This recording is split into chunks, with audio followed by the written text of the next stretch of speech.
ओम नमः सिद्धेभ्यः। ओम नमः सिद्धेभ्यः। ओम नमः सिद्धेभ्यः। अहिंसा परमो धर्म की। आचार्य गुरुवर श्री कुंद कुंद भगवान की। आचार्य गुरुवर श्री ज्ञान सागर मुनि महाराज की। जय परम पूज्य संत शिरोमणि आचार्य भगवान विद्यासागर जी महामुनि राज की। समस्त आचार्य संघ की।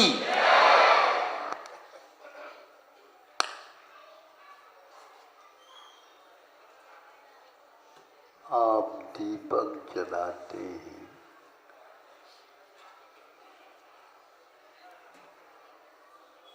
दीपक से हमें आलोक प्राप्त होता है।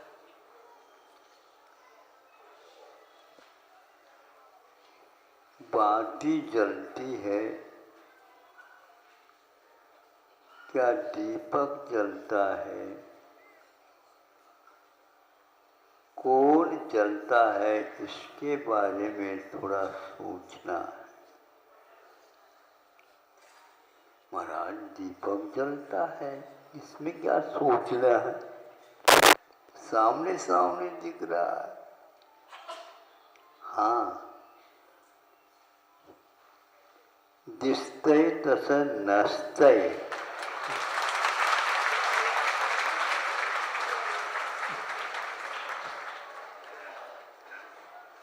म्हणून जग फसतय।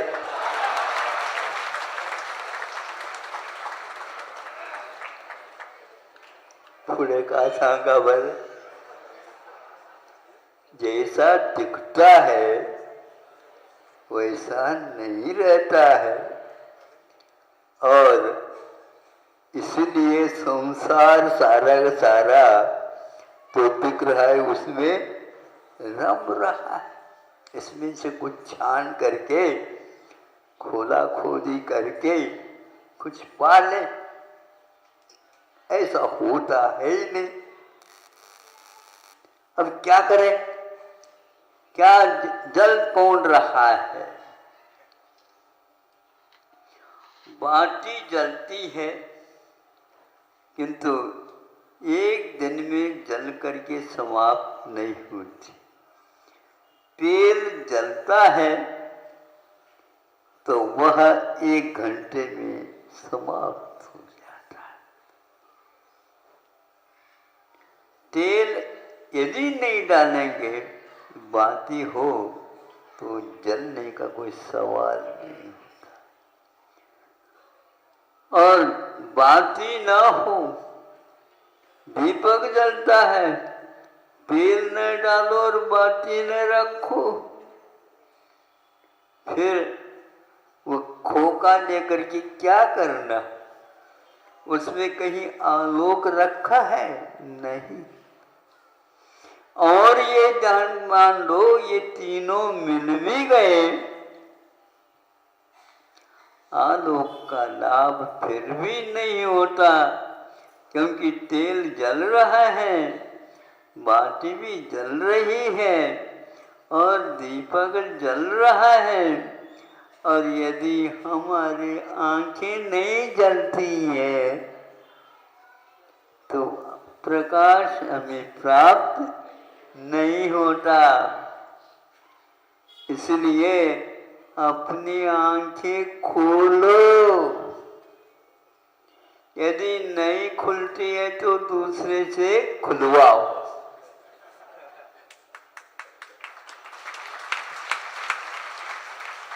ज्ञानांजन शलाकया, ज्ञान रूपी अंजन शलाका के माध्यम से गुरुदेव हमारी आंखें जो बंद है उसको खोलते हैं। और ऐसी आंखों को जब खोलते हैं तो दीपक के बिना भी झलकने लग जाता है। जैसे गुरु ने हमारे कानों में कहा तो वह गुरु चले भी जाएं तो भी कानों में गूंजता रहता है। यही हमारी संपदा है। कहाँ चले गए गुरु, कहाँ चले गए परम गुरु, कहाँ चले गए तीर्थंकर, अपने अपने कर्तव्य करके वे पार हो गए। हम जो इस पार खड़े हैं, अब हम क्या करें? वो उस पार पे हैं और हम इस पार में हैं। बीच में धार है, कैसे पार हो, पार करना होगा। उस पार में जो खड़े हैं उनको आप याद करो, अपने आप ही धार से पार हो जाओगे। इस धार को पार करने के लिए उन्होंने दो आंखें हम लोगों की खोली है। उनके आंखों को वो खोल करके अपने प्रकाश पा गए। उनका प्रकाश हमारे काम में नहीं आया, हमारी आंखें खुलेगी। इसलिए काव्य ख्यातिकारों ने, कन्नड़ की ख्याति याद आ रही है, काव्य ख्याति मुक्कन्न, मुक्कन्न ಮೂರು ಕಣ್ಣುಗಳು ಯಾರಿರುತ್ತವೆ ಅವರಿಗೆ ಮುಕ್ಕಣ್ಣು ಅನ್ನುತ್ತಾರೆ.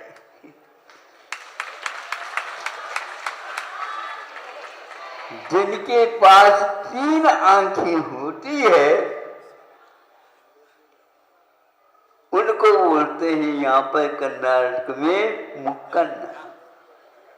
हाँ, 3 आंखें कौन सी है ये तो अभी हमने बताया।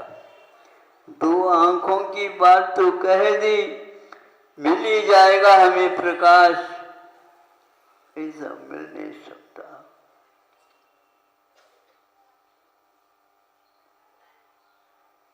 काश अवकाश आकाश न देता, हम कहाँ होते। काश आकाश अवकाश न देता, यदि ऐसा न होता तो यहाँ पर हम कहाँ रहते। इसलिए महत आकाश कहा गया। आकाश को महान अनंत प्रदेश वाला माना है।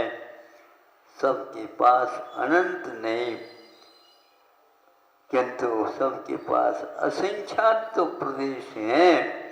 अनंत प्रकाश वाला आकाश है, लेकिन आकाश अपने आप को नहीं देख सकता।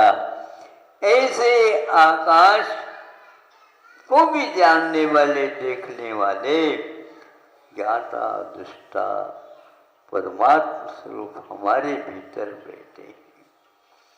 हम उन आँखों के माध्यम से उसको देखने का प्रयास करें। नहीं है कहूँ सुख संसार में, सब जग देखो अक्षान्यों। गुजरात अपने राजस्थान में छानियों, छान लिया कहूँ न सुख संसार। ये आलोक क्या है, यह भी हम लोगों के प्रकाश में व्यवहार से कारण निमित्त है। किंतु सारे निमित्त एकत्रित होने के उपरांत भी हमारे पास देखने की जो क्षमता है, रात में भी देख सकता है। आप बैठे बैठे अपने आंखों को बंद कर लो, कोई बात नहीं, फिर भी आप है क्या नहीं पूछना चाहते हैं।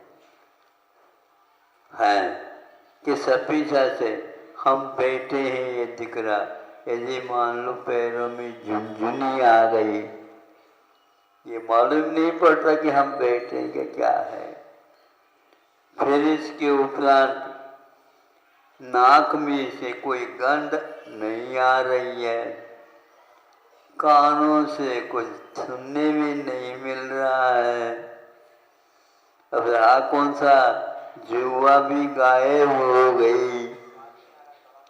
हाँ, अब कुछ भी नहीं हो गया, कुछ भी नहीं रहा। फिर भी हमारे पास संवेदन का जो स्वाद आता है वह तो आता है, तो दिन में नहीं वह रात में भी आता है। प्रकाश सूर्य के माध्यम से हमें मिलता है दिन में, रात में नहीं मिलता तो 12 घंटे कैसे गुजारे। तो सतत प्रकाशत्व जो हमने सुना उसके माध्यम से हमें प्रकाश मिलता रहता है और सब कुछ हम दिनों के समान ही महसूस करते हैं। दूर के जो रखी हुई वस्तु है हमारे पास दिख रही होती है, आंखें बंद करने के उपरांत भी। जैसे सीता सोचती है राम यहीं पर हैं, क्योंकि मुद्रा के माध्यम से वह पहचान कर लेती है उसमें राम, और इधर से सीता के पास से मुद्रा पहुंच जाती है हनुमान की कृपा से। तो राम भी वहां पर संतुष्ट हो जाते हैं, आंखें बंद करके कम से कम सीता जीवित तो है, किंतु जीवित रह गई है आस्था के बल पर और भीतरी प्रकाश के बल पर। आंखें एक प्रकार से नहीं है तो जगत शून्य होता है, किंतु भीतर के प्रकाश यदि है तो वह कभी भी शून्य नहीं होता और कहता है मेरे पास सब कुछ है। वो ज्ञान स्वभाव आत्मा हमारे पास है और गुरु की कृपा से उसकी आंखें खुल गई है। अब चिंता मत करो, फिर भी महाराज चिंता तो छूटती नहीं है। नहीं, चिंता तो छूटती है चिंतन का यदि आप सहारा लेते हैं तो। आपका चिंतन दिया हुआ गुरु के माध्यम से वह दीपक की भांति प्रकाश करता रहता है। इसलिए संतों ने कहा कुछ ही भव में तुम यहाँ से वहाँ उस पार तक पहुँच सकते हो जिस पार में अब भगवान भाग नहीं सकते, वहाँ से जान रखो। हम तो फिर भी भाग सकते और भाग करके उनको आप जा करके मिल सकते हो। फिर यहाँ मिलन कभी भी बिछुड़न के रूप में नहीं होगा और हम वो कभी भी आपको नीचे नहीं बैठने देंगे, नहीं समझे, क्योंकि उनके पास काश वह अवकाश न मिलता, आकाश नहीं देता। तो ऐसे भगवान थोड़े हमारे नहीं, हमारे पहले आया हूँ मैं, हमने खरीदा, तुम यहाँ पर नहीं बैठ सकते, बैठ जाओ, एक में खो जाओ। अब कोई भी अंतर नहीं रहा। ऐसा यदि आप चिंतन करते हैं बल मिलता है, संबल मिलता है, और क्या कहें, फिर सर्वस्व सब कुछ मिल जाता है, क्योंकि उनका जीवन मुक्त नहीं हुआ है, वह मुक्त जीवन से नहीं है, अथवा यूं कह दो प्रकाश से वो मुक्त नहीं है, कर्म बंधनों से मुक्त है, किंतु वह आज भी वैसा ही है जो पहले थे। त्रिकाल में वह प्रकाश उनका कभी छूट नहीं सकता। ऐसे भगवान की भक्ति आप लोगों को कुछ क्षण मिले हैं, आप करते जाइए, करते जाइए। हमारे घड़ी यहाँ पर रखी थी घड़ी, उसमें 9:05 जैसा लगा था। यहाँ पर आकर के देखा 9:05 कम थे। इनका लोभ जागृत हो गया, ऐसा लगता है महाराज जल्दी जल्दी यहाँ से उठ जाते हैं। नहीं, आप आंखें बंद कर दो तो आपके सामने ही भगवान अवश्य दिखेंगे। अहिंसा परमो धर्म की